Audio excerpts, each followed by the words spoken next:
일단 3장 1절부터 이제 할게요. 3장 1절에 이제 바리새인 중에 니고데모라 하는 사람이 있으니 유대인의 관원이라 이렇게 이제 나오는데, 일단은 바리새인이라는 게 여기 복음서에 공통되게 바리새인들이 많이 나오잖아요. 네. 그러니까 굉장히 율법을 중시하고 그때 당시 율법을 되게 지킨다고 서로 이제 스스로 잘 지킨다고 여기는 사람들을 얘기하는데, 그러니까 이 말씀에서는 율법에 갇힌 자를 뜻하는 게 바리새인이에요. 그리고 니고데모라는 것도 그 사람 이름이 니고데모가 헬라어로 니코스 데모스의 합성어인데, 니코스는 승리라는 뜻이고 데모스는 백성이라는 뜻이거든요. 그래서 백성 가운데 승리한 이란 뜻이 있어요. 그래서 이제 그 니고데모가 결국에는 이제 백성들 가운데 바리새인 중에서 이제 승리해서 거기서 나오는 사람을 뜻하는 것 같아요. 그래서 이제 그 사람이 2절에 보면 밤에 예수께 와서 가로되 하잖아요. 그러니까 이게 여기서도 밤이라는 게 나오는데, 이게 밤이 지난 시간에도 우리가 계속 얘기한 것처럼 밤은 뜻이 있잖아요. 어둠에 속하여 있다는 뜻인 거잖아요. 네. 그래서 이 사람은 아직 밤에 있는 자라는 거예요. 낮이 네. 없는 자, 아직은. 그래서 이제 밤에 올 수밖에 없는 거죠, 이 사람은. 그래서 예수님을 밤에 찾아오는 것이고, 그래서 예수님을 그때 당시에 여기 보면은 우리가 당신은 하나님께로서 오신 선생인 줄 아나이다 하면서, 그러니까 예수님을 하늘로서 온 선생이라고 하잖아요, 그냥. 그리고서 뭐 랍비라고 하면서, 그때 당시에는 랍비로만, 선생으로만 그렇게 알 수밖에 없는 사람인 거죠. 이때 당시에 밤에 있기 때문에. 그리고 3절로 가서 예수께서 대답하여 가라사대 진실로 진실로 내게 이르노니 사람이 거듭나지 아니하면 하나님 나라를 볼 수 없느니라. 거듭나지 아니하면 했을 때, 그게 거듭나는 게 우리 다 알지만 다시 태어나는 거, 영이 살아나는 거, 이렇게 우리가 알고 있는데, 그 뒤에도 보면은 이제 예수님이 물과 성령으로 나지 아니하면 하나님 나라에 들어갈 수 없느니라. 그러니까 앞에서도 하나님 나라를 볼 수 없느니라 하고 뒤에는 하나님 나라에 들어갈 수 없느니라, 이렇게 이제 나눠서 얘기하시는데, 결국에는 물과 성령으로 이제 다시 태어나지 않으면은 하나님 나라를 볼 수도 없고 들어갈 수도 없다, 이렇게 말씀하시는데, 처음에 그 이제 천지 창조할 때 빛이 처음에 있고 그 다음에 궁창이 생기잖아요. 그게 하늘과 빛이 먼저 생기고 그 다음에 하늘이 생기는데, 그 빛과 하늘이 이제 내 안에 창조되기 전에는 하나님 나라를 볼 수도 없고 들어갈 수가 없는 거예요. 그게 하늘이라는 게 결국 궁창이라는 게 하나님 나라를 얘기를 하는데, 그게 생기기 전에는 당연히 볼 수도 없고 들어갈 수도 없겠죠. 그래서 그 부분을 이제 성전으로 표현한다면은 성소하고 지성소가 생기기 전에는 우리가 하나님 나라를 볼 수도 없고 들어갈 수도 없는 거예요. 그럼 하나님을 그러면은 하나님으로 볼 수도 없고 하나님 나라를 경험할 수도 없다는 뜻하고 똑같은 거죠. 이제 그 5절에서 아까 본 것처럼 물과 성령은 지난 시간에도 얘기했지만 물 세례하고 성령 세례를 의미하는 것으로 보이고요. 그 지난 시간에서 얘기한 것처럼 그 물 세례는 세례 요한이 그걸 예표하는 것이고, 예수님은 성령 세례를 주시는 분으로 예표하고 있죠. 그렇게 태어나야만 하나님 나라를 들어갈 수도 있고 볼 수도 있는 거죠. 네, 3장 6절에 보면은 육으로 난 것은 육이요 성령으로 난 것은 영이니, 이렇게 돼 있는데, 성령으로 난 게 내 영이 죽어 있다가 태어나는 게 내 영이 이제 다시 살아난다, 이 부분을 얘기하는 것이고, 그 다음에 3장 이제 8절로 가보겠습니다. 바람이 임의로 불매 내가 그 소리를 들어도 어디서 오며 어디로 가는지 알지 못하나니 성령으로 난 사람은 다 이러하니라. 여기서 성령으로 난 사람은 다 뭐 같다는 거예요? 바람 같다고 얘기하고 있죠. 그 어디서 오며 어디로 가는지 알지 못한다. 그런데 이제 그것을 그 사람은 느낄 수는 있어도, 그 사람은 느낄 수 있는데 어떤 눈으로 볼 수 있는 게 아니고, 오직 그 사람이 느낄 수 있고 그 사람이 경험할 수는 있는데, 그것이 어떻게 그렇게 됐는 거는 이제 바깥에서는 아무도 알 수 없다는 거죠. 그래서 임의로 분다는 것은 이제 여기서 임의로 분다고 돼 있잖아요. 임의로 분다. 임의로 분다는 게 뭐예요? 내 뜻대로 되는 게 아니라는 뜻이죠. 임의로 분다. 그렇기 때문에 성령으로 태어난다는 거는 내 의지나 내 어떤 노력이나 내가 어떤 행위로 해서 되는 일이 아니라는 걸 얘기하는 거예요. 하나님이 주권적으로 은혜로 이게 주셔야지만, 그러니까 외부에서 임의로 어떻게 되는 것이지 내가 어떻게 할 수 있는 일이 아니라는 거죠. 그래서 사람으로서는 그냥 그거를 경험을 하게 되는 거예요. 그렇지만 그 원리도 알 수도 없고 그 거듭남을 일으킬 수도 없고, 그래서 이제 다들 설명을 못 하는 거예요. 근데 예수님이 하나님이시니까 하나님이 오셔가지고 하나님이 이렇게 말씀하셨잖아요. 임의로 그냥 불고 어디서 와서 어디로 가는지도 알 수도 없고. 이제 니고데모는 모르죠. 어떻게 이런 일이 있을 수 있습니까? 그러니까 10절에서 예수께서 가라사대 너는 이스라엘의 선생으로서 이러한 일을 알지 못하느냐. 니고데모는 아까도 얘기했지만 알지 못해요. 영의 일을 아직 알지 못하는 자이기 때문에, 밤에 있기 때문에 이거를 알 수가 없어요. 그래서 3장 11절에 진실로 진실로 내게 이르노니 우리 아는 것을 말하고 본 것을 증거하노라. 그러나 너희가 우리 증거를 받지 아니하는도다. 여기서 아는 것과 아는 것을 말하고 본 것을 증거하노라. 그러니까 예수님이 말씀하시는 것은 아는 것을 말하고 본 것을 증거하시는 거예요. 그러니까 영의 일이든 하늘의 일이든 이게 이제 지금 니고데모한테는 가려진 일인데 그 부분을 그거를 다 알고 보고 그랬기 때문에 증거할 수 있는 거잖아요. 증거는 원래 증인은 본 것, 실제로 경험하고 아는 걸 말하는 사람이 증인이고, 그러니까 예수님은 그러신 분으로 오신 것이고, 그래서 이제 사람들도 결국에는 이렇게 빛을 받고 거듭나고 이런 사람들은 이제 영적인 일을 알게 되니까 그걸 증거를 할 수가 있는데, 이제 아직 그 밤에 속한 사람들은 그걸 알지 못하고 지금 여기서도 그러니까 결국엔 증거를 받지 않는다. 그래서 내가 땅의 일을 말하여도 너희가 믿지 아니하거든. 하물며 하늘 일을 말하면 어떻게 믿겠느냐. 이 부분에서 이제 하늘하고 땅을 이제 나누시는데, 이게 주기도문에서도 뜻이 하늘에서 이룬 것 같이 땅에서도 이루어지다 이렇게 돼 있잖아요. 그러니까 이제 그것도 결국에는 같은 차원의 얘기인데, 하늘이라는 것은 아까 전에 그 궁창을 얘기하는데 그 하나님 차원의 일을 얘기하고, 또 지성소가 가리키는 게 뭐예요? 거기에 뭐가 있죠? 지성소에 언약궤가 있죠. 언약궤 위에는 뭐라고 하죠? 그거를 시은좌라고 하잖아요. 거기가 이제 시은좌, 은혜의 보좌. 은혜의 보좌가 그 뚝경에 이렇게 그룹 둘이 이렇게 하고 있는데 그 자리가 시은좌라고 해가지고 은혜의 보좌라는 뜻이에요. 그러니까 거기가 하나님의 보좌를 뜻하는 거죠. 그래서 그 시은좌가 결국에는 지성소 안에 있는 게 그 요한계시록에 이제 하늘나라에 올라갔을 때 그 보는 그 하나님 보좌, 그거를 얘기하는 거죠. 그래서 그 하늘 보좌에서 있는 일, 그게 하늘 일이라는 건데, 하늘의 일을 말하면은 알 수가 없다. 왜냐면은 아직 비밀이기 때문에. 지성소의 말씀이고 그 하나님의 말씀인데, 그게 하늘 보좌에는 여기 하늘에서 내려온 자 13절에 보시면은 하늘에서 내려온 자 곧 인자 외에는 하늘에 올라간 자가 없느니라. 그러니까 하늘이 거기 지성소인데 지성소에 들어간 사람이 예수님밖에 없는 거예요. 아직은. 거기가 우리가 뒤에서 나올 때 예수님이 십자가에 달려서 죽으신 다음에 어떻게 되죠? 휘장이 찢어지잖아요.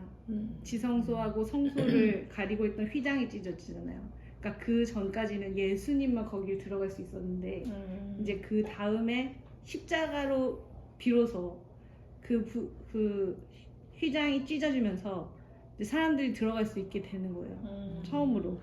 예수님이 십자가 사건으로 그 휘장을 찢으셔서 하늘문이 열려야지만 거기 들어갈 수 있다라고 하신 거라고 이제 일맥상통하는 거예요. 그래서 이제 그때 왜 예수님 그 휘장이 찢어지기 전까지는 누구만 들어갔어요? 대제사장이라는 게. 그러니까 아무도 하나님 앞에는 그 상태로는 설 수 없어요. 왜냐하면 죄인이기 때문에. 예수님의 그 보혈의 공로로 들어갈 수만 있는 거죠. 그래서 그 부분을 얘기하시고 싶은 거고, 그리고 14절부터 이제 그 예수님의 십자가 사역을 얘기하시는데, 모세가 광야에서 뱀을 든 것 같이 인자도 들려야 하리니 이는 저를 믿는 자마다 영생을 얻게 하려 하심이니라. 그래서 모세가 광야에서 뱀을 든 것 같이 예수님이 결국에는 십자가에 달리셔서 아까 얘기한 것처럼 휘장이 찢어지고 비로소 사람이 하나님 보좌 앞으로 올라갈 수 있는 그 길이 열렸다. 그 말씀을 하시는 거고, 천국문이 열렸다 라고 하시는 거고, 15절부터 보시면은 아까 읽었고 16절에 하나님이 세상을 이처럼 사랑하사 독생자를 주셨으니 이는 저를 믿는 자마다 멸망치 않고 영생을 얻게 하려 하심이니라.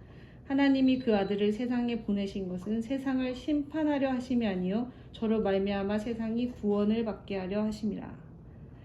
여기서 세상이 그 밤의 상태에 있는 그 니고데모의 상태에 있는 사람이에요. 그 사람들은 이미 심판 상태에 있다는 거죠. 이미 정죄받은 상태에 있는 거예요. 빛이 없는 어둠의 상태. 그러니까 빛을 알 수도 없고 빛을 미워해서 빛으로 나오지도 않는 상태. 그래서 예수님이 이 땅에 오신 목적은, 그러니까 그 원래 심판을 당할 사람들은 이미 다 심판받을 사람들인 거예요. 지금. 그런데 그러니까 그 사람들 중에서 구원하시기 위해서 오셨다는 거죠. 이 초림 예수님은. 그러니까 그 얘기를 하시는 거고. 근데 결국에 나중에는 우리가 아시겠지만 요한계시록에 가면은 다시 오셔서 심판하러 오시잖아요. 네. 그건 맞죠. 재림 예수님은 심판하러 오실 거예요. 그렇긴 한데 지금 초림 예수님은 이 사람들 중에서 구원하시기 위한 목적으로 오신 것이고, 근데 이거를 이제 그게 역사적으로는 예수님이 이제 우리 이 땅에 오셔가지고 십자가에 달리시려고 초림 예수님 오시고 재림 예수님은 나중에 세상 끝에 오실 거 맞잖아요. 근데 이제 이거를 우리 안으로, 우리 내면으로 가지고 오면은 이제 우리 안에서 이제 영을 먼저 살리신다고 했죠. 이거 그 거듭나게 하심으로써 영을 살리신 다음에 그것을 말미암아서 그 영생을 얻는, 그 다음에 뭐를 다시 만드신다고 했죠.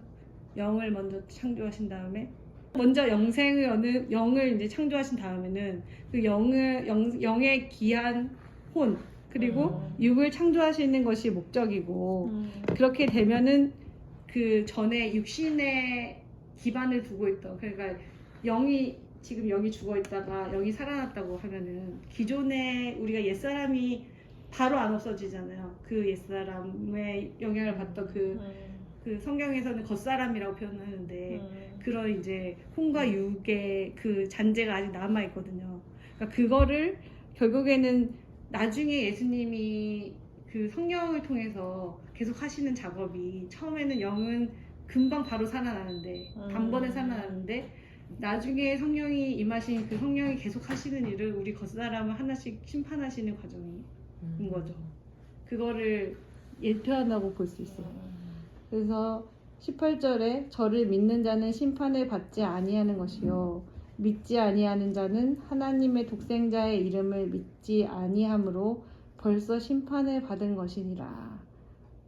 심판이 여기서는 예수님, 그 하나님의 독생자의 이름을 믿지 않는 그게 바로 심판이다라고 얘기하고 있는데, 그러니까 예수 그리스도 독생자의 이름이라는 건 결국 예수 그리스도잖아요.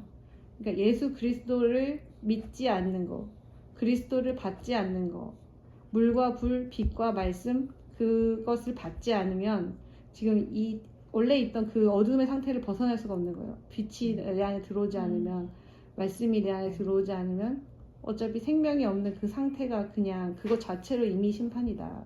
뭐 어떤 물리적인 심판이 추가로 있어야지만 그게 심판이 아니라 하나님을 알지 못하는 상태에 있는 것 자체가 심판이고 그게 지옥이고, 결국 나중에도 그 상태에 따른 결말을 그냥 맞이하게 되는 것일 뿐이지 그 상태 자체가 그냥 심판 상태다라는 거를 예수님이 말씀하시는 거고요. 20절에 악을 행하는 자마다 빛을 미워해서 빛으로 오지 아니하나니 이는 그 행위가 드러날까 하니요. 악을 행하는 자는 빛을 미워한다고 돼 있어요. 빛을 미워하는 거는 그 근원이 악을 행하는 그 근원이 사단이기 때문이에요. 용. 그래서 사단의 뜻은 뭐예요? 사단의 뜻은 대적자라는 뜻이거든요. 그러니까 대적하는 자. 대적하는 자. 그게 그러니까 빛을 미워하는 수밖에 없죠. 빛을 하나님이 빛이신데 빛을 대적하는 자가 마귀니까 사단이니까. 그래서 빛을 미워하고 그래서 하나님을 대적하고 자기 뜻대로 살고자 하는 자가 사단이고 그래서 그 이제 사단은 어둠에 있는데 그러면은 빛이 비춰지면 자기가 이제 드러날 거 아니에요. 그러니까 엄청 미워하죠 빛을. 그래서 사단은 또 뭐라고 하냐면은 성경에서 보면은 빛을 가장한다고 했잖아요. 빛의 천사를 가장하는 자라고 하잖아요. 그래서 그러니까 빛인 것처럼 이렇게 행동을 하는데 진짜 빛이 비춰지면은 가짜 빛인 게 드러나겠죠. 그래서 그러니까 빛을 너무 싫어하는 거예요. 그래서 빛으로 가까이 가려고 하지 않고 그래서 그 세상 사람들이 그러니까 극심하게 예수님이나 이렇게 싫어하는 사람들 많잖아요. 왜냐면 드러나니까 그 안에 마귀가 자기가 이제 가짜 그인 게 예수님을 통해서 드러날 수밖에 없으니까 그렇게 미워하게 만들고 근데 이제 반대로 진리를 따르는 자 여기 진리를 따르는 자는 예수 그리스도를 따른다는 뜻인데 그러면 더 빛으로 나오게 돼 있다. 왜냐하면 자기 근원이 그 빛으로 말미암은 것을 이제 드러날 것이고 그리고 또 자기가 그걸 알면 알수록 더 좋기 때문에 자꾸 빛으로 가려고 하는 거예요. 그래서 내 안에 이제 하나님의 안에 있기 때문에 내 안에 있는 이 빛이 그 하나님의 것임을 더 드러내고 빛으로 더 갈수록 더 내가 변하고 또 내 안에 어둠이 하나씩 제거되어 가는 게 보이기 때문에 더 하나님 이제 빛으로 더 나아가려고 하고 반대로 어둠은 더 어둠으로 숨으려고 하는 그 말씀을 지금 여기서 하고 있고요. 3장 21절에서 22절부터 36절까지는 쭉 읽어보시면 누구에 대한 말씀이죠? 세례 요한에 대한 말씀이에요. 세례 요한에 대한 말씀인데 일단 이 세례 요한에 대해서 그 마태복음 11장 11절하고 누가복음 7장 12절 마태복음 11장 11절만 한번 찾아볼까요? 내가 진실로 너희에게 말하노니 여자가 낳은 자 중에 세례 요한보다 큰 이가 일어남이 없도다. 그러나 천국에서는 극히 작은 자라도 저보다 크니라. 이렇게 하고 아마 누가복음 7장 28절에서도 거의 같은 말씀 한 번 더 나오거든요. 그 여자가 낳은 자 중에 이제 세례 요한이 가장 크다 이렇게 말씀하신 건데, 그러니까 예수님 오시기 전에 이게 구약 옛 약속의 마지막 선지자라고 하거든요, 세례 요한을. 그래서 예수님 오실 길을 예비한 자잖아요. 이게 예수님 오시면서 이제 성령으로 우리가 이제 세례를 받을 수 있는데 그때가 오기 전까지 거듭나기 전의 상태를 예표하는 거예요, 세례 요한은. 그래서 하나님 나라에 들어가기 직전, 하나님의 나라에는 아직 들어갈 수 없는 그 마지막 상태. 그래서 이제 여자가 낳은 자 중에는 가장 큰 자는 맞는데 여기서 그렇기 때문에 거듭나야 들어갈 수 있는 그 하나님의 나라, 그 나라에서는 아무리 지극히 작은 자라도 세례 요한보다 큰 거예요. 그렇게 말씀하시는 거죠. 그래서 예수님이 그런데 이제 공생의 활동을 시작하시면서 세례 요한은 어떻게 되죠? 옥에 갇히잖아요. 옥에 갇히고 결국에는 죽죠. 그것도 결국 이제 다 뜻이 이제 예표하시는 건데, 그러니까 옛 언약에 있는 자이기 때문에 여기 말씀에도 나오는데요. 그 뒤에 이제 다 그 사람한테 간다. 이제 제자들이 막 그렇게 얘기하잖아요. 예수님한테로 다 갑니다. 그랬더니 이제 나는 그리스도가 아니고 그의 앞에 보내심은 받은 자라고 한 것을 내가 얘기했었다 이미. 그걸 증거할 자는 너희들이다. 그래서 결국에 신부를 취하는 자는 신랑이지만 옆에 이제 서서 신랑의 음성을 듣는 친구, 그 세례 요한이 가장 크게 기뻐한다. 나는 이런 기쁨이 충만하다. 그리고 예수님은 흥해야 되고 나는 쇠해야 한다. 예수님은 복음이시고 새로 그 거듭남의 그런 역사를 창조하시는 새 언약의 그리스도시고 나는 옛 언약에 속한 마지막 선지자인 걸 자기 그 스스로 역할을 알고 있었기 때문에 나는 쇠하여야 된다. 나는 없어지고 사라져야 된다. 율법의 역할을 하기 때문에 그 회개 세례를 주는 역할을 한 게 결국에는 율법적인 역할인 거잖아요. 우리 안에서 죄를 깨닫게 하고 어쨌든 회개를 일으키는 그 모든 일들을 역사를 일으키는 거는 그 율법의 역할인데, 그러니까 그리스도의 새 언약이 오면은 옛 언약 그런 율법은 없어져야 되거든요. 그래서 그거를 예표하기 위해서 세례 요한이 옥에 갇히고 죽는 거죠. 그래서 세례 요한은 예수님의 그 예수님이라는 그 신랑의 신부가 아니라 신랑의 친구로 나오는 거죠. 그래서 3장 31절에 위로부터 오시는 이는 만물 위에 계시고 땅에서 난 이는 땅에 속하여 땅에 속한 것을 말하느니라. 하늘로서 오시는 이는 만물 위에 계시나니. 여기서 이제 명확하게 말씀하시는 게 위로부터 오시는 이가 누구예요? 예수 그리스도. 그리고 만물에 속한 자가 아니라 그분은 만물 위에 계신 분인 거예요. 그리고 땅에서 난 사람은 여기서 얘기하는 거는 세례 요한이죠. 그러니까 여자가 난 자이기 때문에 땅에 속해서 땅에 속한 것을 아직 말하는 사람이에요. 땅에 속한 것이라는 것은 결국 율법을 말하는 사람이라는 거죠. 그래서 육신에 속해 있고 땅에 속했다는 거는 육신에 속했다는 거고, 그래서 육신에 속한 것, 율법 이것을 말하는 사람인 거예요. 그래서 육신의 일을, 그래서 율법의 역할이 뭐예요? 정죄하는 거잖아요. 그 사람의 어떤 그 행위든 그것들을 다 육신적으로 그 율법에 기해서 판단하는, 정죄하는 일을 하는 역할을 하신 것이고, 그래서 예수님이 하늘에서 보고 들은 걸 증거하셔도 사람들은 그래서 증거를 받지를 못했어요. 그때 당시에 바리새인들이나 많은 사람들이. 그 이유가 바로 이 육신에 아직 속해 있기 때문에. 내가 땅의 일을 말하여도 아까 얘기한 것처럼 너희가 믿지 아니하거든 하물며 하늘 일을 말하면 어떻게 알겠느냐, 그 하신 말씀이 결국에는 이거는 그냥 차원이 다른 얘기인 것뿐이에요. 그러니까 새 언약과 옛 언약 사이에서 이거는 어디에 속해 있느냐라는 차원의 문제이기 때문에 예수님은 이 새 언약 속에 이런 복음을 계속 얘기하고 계시는데 이 사람들은 다 육신에 속해 있고 율법을 얘기하기 때문에 이게 전혀 매치가 전혀 되지가 않고 이 사람들한테는 이게 감춰진 얘기들이고, 그래서 예수님은 아무리 얘기를 해도 이 사람들이 못 알아듣는 거예요. 못 알아듣고 또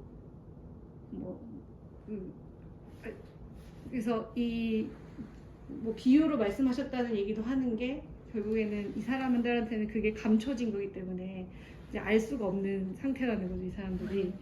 그리고 3장 33절 그의 증거를 받는 이는 하나님을 참되시다 하여 인쳤느니라. 그의 증거를 받는 이는 하나님을 참되시다라고 말씀하신다고 하는데, 그 증거를 받는 이는 오직 성령만 그 말씀을 받게 할 수 있는 것 같아요. 그래서 성령을 받는 사람만, 성령으로 거듭난 사람만 참으로 하나님을 알게 돼서 인치심을 받고, 하나님이 보내신 이인 예수님이 성령이 충만해서 하나님을 말씀하시잖아요. 예수님도 그런 과정을 일부러 보여주신 것 같아요. 이 땅에 오셔가지고 성령을 일부러 받으실 필요가 없는 분이잖아요. 예수님 그럴 필요가 없는 하나님이신데 인치 이렇게 성령 세례도 받으시고 이렇게 다 보여주신 거예요 우리한테. 성령을 인치심을 받고 그래서 그때부터 하나님 말씀을 이렇게 전하기 시작하는 그런 모습을 보여주신 것 같아요. 그래서 이제 거의 다 된 것 같아요.